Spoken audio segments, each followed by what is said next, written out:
Hello, everyone. Thank you for joining us for the Camco Invest webinar on GCC financial markets, where we will be talking about equities, fixed income, and oil performance for the first half of 2020 and drivers of near-term expectations. My name is Abdallah Sharif. I'm Managing Director of Markets and Investment Banking at Camco Invest. I will be joined by Junaid Ansari, Vice President of Investment Strategy and Research, who will walk us through the presentation now. Junaid?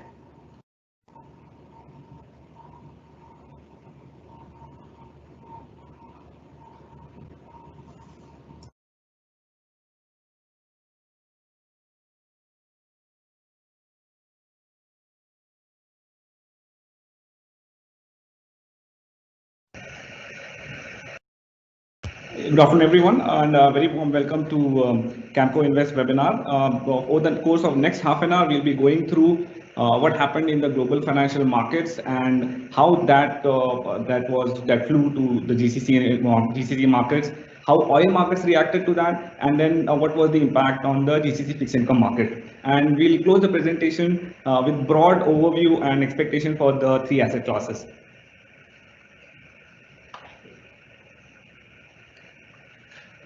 To start with, in this slide, what we are showing is how each asset class globally performed during Q1 and what was the recovery during Q2. So as you can see, oil prices had seen the biggest decline of around 65%. So although the recovery shows at 81% here, the recovery is in absolute terms, it's pretty, it's around $15 to $20 because oil went to a level of 15, which was never seen since 1999. So the recovery was much muted, resulting in a first half decline of around 37.7%. On the positive side, we've seen safe haven assets like gold gaining around 17.4%, and global developed sovereign bonds as well as investment grade bonds having positive performance since the start of the year, which is pretty normal during a recession and when in a pandemic situation. The next slide, we are showing which sectors are most affected because of the coronavirus crisis. And so as a first level of defense, what governments did was they stopped or limited travel. This affected airline sector badly, resulting in the associated equity market index to decline by around 45%. Utilities was also affected because of decline in demand from the corporate sector, and the next three sectors were insurance, banks, and real estate, which is the financial services sector. Banks because of rising NPAs, insurance because of the unaccounted kind of losses that they can face, and real estate because of vacancy and tenancy issues. On the positive side, we've seen sectors like technology gaining around 14.3% because they tend to gain from new strategies deployed by corporates like work from home, or since people are at home, then things like Netflix and Amazon Prime that has affected technology stocks globally. Other equity indices that were positively affected was pharma and consumer non-cyclicals. Pharma because of the development of vaccines. So whenever there is an announcement of a particular vaccine going into human trials, there is a positive reaction in the pharma index. Similarly, consumer non-cyclical index includes food and beverages, which are defensive stocks and have an inelastic demand, irrespective of what's happening in globally. This slide we see which are the countries which were most impacted. So while comparing at the overall onset, we see that BRICS economies, that is the emerging market leaders like Brazil, Russia, and India were the most impacted. This is primarily because of the unexpected kind of impact which is expected in these markets.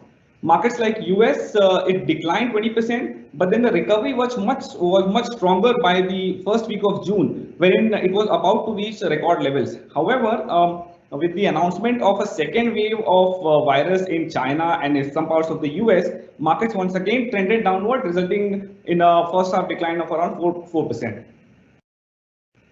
Now, before talking about the GCC markets, it is imperative that we discuss the oil market, because as we can see in the first chart, the impact on GCC market performance was primarily from the oil market decline. And the below chart, which shows the rising cases of coronavirus, we can actually see GCC markets being stable when the COVID cases are rising. This is also because with the record decline in oil prices, countries like Saudi Arabia, Kuwait, and Qatar, they announced the resulting deficits were pretty high. So in terms of what we our analysis shows, for 2020 the deficits could be around $150 billion. So to finance that, the markets have to be they are looking at it to how to finance these things, and which will be affecting the fixed income market in the GCC. In terms of oil price performance, as I said, oil reached record level lows, but then the decline was primarily due to Saudi Arabia and other OPEC producers disagreeing to lower their output after an OPEC Plus meeting, which flooded the oil market with excess oil. However, soon after the announcement of a second extension of the first extension of OPEC Plus deal, which was around 9.6 million barrel cuts, was announced, markets bounced back, oil prices bounced back, and we saw a significant impact on the GCC markets as well. In terms of production, what we've seen that the latest result, the output data from Bloomberg shows that OPEC production has declined to the lowest level since June 1991 at 22.6 million barrels per day. The decline came primarily on the back of cuts made by OPEC Plus producers, and within the OPEC Plus, UAE, Iraq, Kuwait, and Saudi Arabia, they accounted for 90% of the decline in production.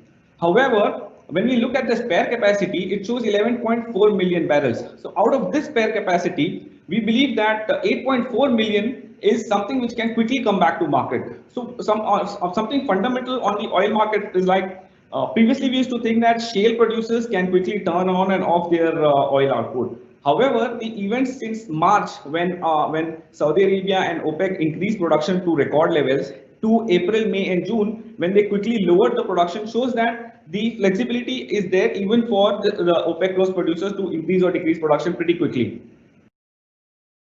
Now coming back to the GCC financial markets, here we've seen that Dubai, which has the lowest exposure to oil prices, has seen the biggest decline since the start of the year at 25.3%. This is primarily because of the excessive exposure to Dubai's real estate sector, and investor sentiments were pretty hit when they announced the postponement of the Dubai Expo.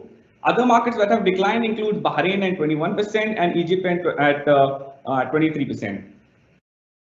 In terms of sector, similar to what we've seen in global markets, consumer non-cyclical sectors have seen pretty 29% gains since the start of the year, and food and beverage sector has seen gain of around 35.6%. On the other hand, as we just discussed in the case of Dubai, real estate sectors have declined 21%, and financial services and banks have again declined around 20% and 7.5% respectively. In terms of now coming back to the fixed income market. Now, what we've seen that to deal with the coronavirus impact on the US markets, the US Fed lowered rates by around 150 basis points. This resulted, this had a almost equal impact of around 125 basis points reduction in rates in the GCC. Because of that, because of the volatility in the rates, there were no issuers from the corporate side in the GCC. So there was actually virtually a blank space between February and March, especially in March when there were no issuers. Once the market started stabilizing and when the sovereigns entered the market in April, issuing around 28.9 billion in sukuks and bonds, this was followed up by corporates, which issued around 6.8 billion in the next month and 2.3 billion in June. This chart makes the issuances by country and by type of issuer. As we can see here, April the issuances by governments was around 27 billion. Which was followed up by 6.8 billion by corporates in May, and again followed by 2.3 billion in June. On the sukuk side, the market has been pretty quiet, but Saudi Arabia and UAE have taken the lead in terms of government issuances in sukuk space, and followed by UAE and Kuwait in the corporate sukuk issuances in June. In terms of expectations, this slide summarizes at what price GCC markets are trading. So in terms of PE, The overall PE of the GCC market at the end of 30th June is around 17.3. So which looks very cheap as compared to other emerging markets. However, when we slice it further into sectors, we believe that the telecom sector PE of around 16.4 is much stable when and as compared to banks and real estate, which are trading at around 10.5 and 8.9x. The reason for this is the current P's don't reflect the actual impact of the COVID-19 shutdowns in the GCC, which happened during Q2. So once banks and real estate and telecom companies they start releasing their Q2 results, we'll see earnings decline in banks as well as a bigger impact on the real estate sector earnings, which will tend to correct the P to a normal level of around 15x or 16x for the overall sector in the GCC. Now, within the GCC, what we're seeing is one key event happening at around towards the close of the year, which is the inclusion of Kuwait in the emerging market index. What we've seen is past experience shows that whenever a market is added to or announcement is made that a particular market will be added to emerging market, foreign investors tend to take exposure in the market. So here, after the announcement, we can see that net trades by foreigners have increased significantly in 2019 to around 600 million KD, and 2018 it was around more than almost double of what was there in 2018. However, the moment a postponement of the upgrade was announced in May, we see a sell-off from foreigners. This will actually tend as a template for what we can expect towards November, when just before the upgrade happens, we expect to see foreigners again taking exposures and then net foreign buying again increasing in Kuwaiti market. This slide is again in relation to Kuwait. So what we try to explain here is whenever a market is included in the emerging market space, and an investor takes exposure in that market, so he tends to make around 5%, an average of around 31% if he takes exposure 6 months before the upgrade and sells it after 6 months of the upgrade. If we've seen a return of around 61% for an investor before Dubai was added to the emerging market, and in the case of Abu Dhabi and Qatar, it was around 30%. On an average, 31% is what an investor can expect to invest if he invests now in Kuwait and sells it after a year. Again, this slide summarizes what kind of how investors can take advantage of the upgrade. So investing in stocks that are included in the upgrade, because currently the majority of the stocks that are included in the upgrade are declined are showing negative returns as compared to what they were at the close of the year. This could be a good opportunity according to us to invest in these stocks. Post the upgrade, again, stocks that are pending upgrade can be selected based on their PE, PV, and dividend yield, as well as beaten down fundamentally strong stocks in the exchange. In terms of fixed income market expectations, we believe there are two key reasons what will trigger issuances in the GCC. One is the requirement from the sovereigns to fund infrastructure development projects. And secondly, it is the maturities that are happening, that are expected to happen this year and in the coming years. According to our calculations, around 38.7 billion of maturities are expected this year, which will definitely be rolled over, and this will result in issuances. Apart from that, around 150 billion of deficits of the GCC governments need to be financed. This puts overall issuances expectations for this year to around more than $150 billion, which is much more than what we've seen last year. Last year at around $143 billion. In the oil market, consensus estimates is around 35 USD a barrel for Q3 and going up to 46.5 barrel during Q2.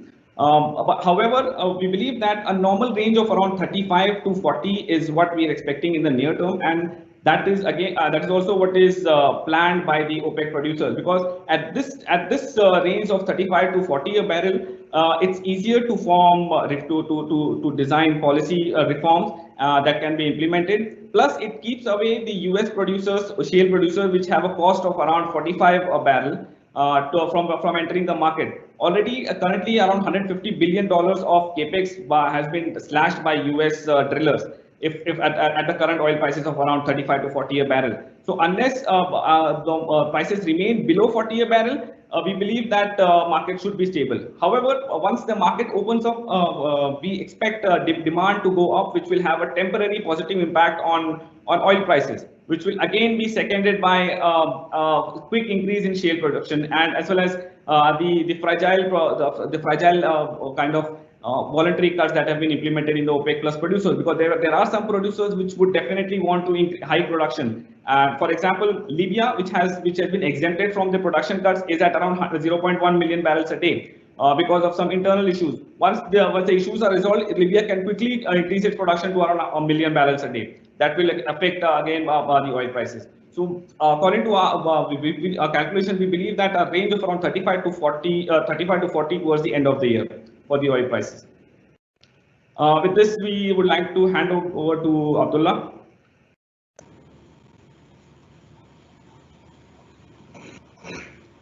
Thank you, Junaid. That was very interesting, and I hope all the current viewers of this webinar found that information helpful. I think it's really interesting what you pointed out, where the drop in the oil prices affected the equity markets in our region much more than COVID, and seeing as the oil prices are expected to increase a little bit towards the end of this year, in addition to the increases we've been seeing recently, that should hopefully have a positive effect on our equity markets, in addition to the expected flows into Kuwait with the MSCI upgrade. With that, I think there's a few questions that I see have been coming through, and I'll let Junaid address those questions himself.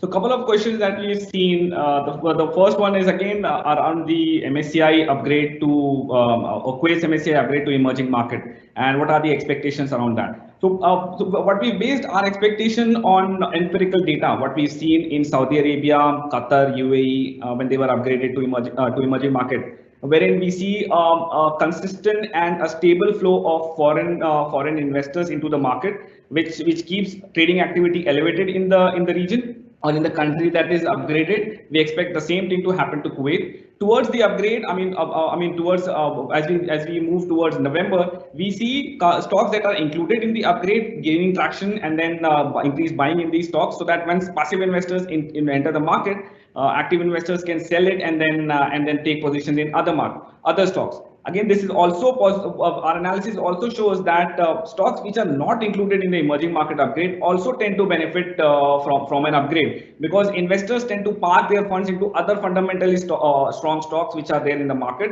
and which have a likelihood of being included in the future upgrades. Another question is, can you please share your views on expected natural gas price movement? So again, like oil, natural gas was also at a historical low level since the start of the year, and the decline was primarily because natural gas comes as a byproduct of US shale production. That has tended to increase, and this has a consistent downward pressure on natural gas prices. The moment because US produced at around 13 million barrels a day, which is the record. So apart from that, a byproduct comes in the form of natural gases, which pushes down the prices, which is much more than the local requirement of natural gases. The next question is, which sectors in the GCC equities are likely to do well going forward? In the coming months, we see that the release of Q2 results will actually reflect the real impact of COVID-19 on the GCC markets. A part of expected weak earnings are already factored in the markets. However, any negative surprise in sectors like banks, real estate, financial services, or utilities would further lower market performance.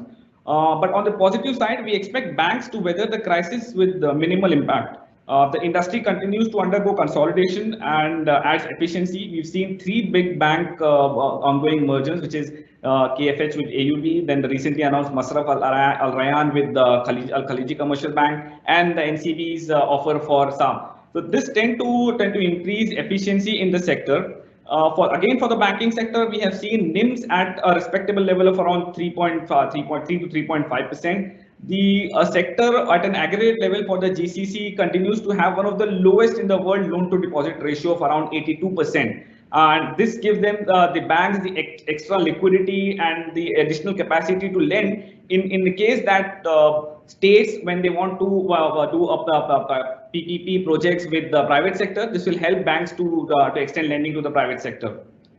Another positive sector we are seeing is telecom, which is another bright spot in the region. This is because the utilities nature of the sector. It's somewhat like the consumer non-cyclical in nature. Moreover, the implementation of 5G would be accretive to ARPUs in the near term, and that should support top line. In addition, the adoption of subscription services like Netflix, Amazon Prime, and demand for data is expected to continue to surge in the near term. In terms of market, again, we are very positive on until the upgrade on the Kuwaiti market, especially the stocks which are going to be upgraded and fundamentally stocks in the strong stocks in the region. We see no further questions, and I will again give it back to Abdullah.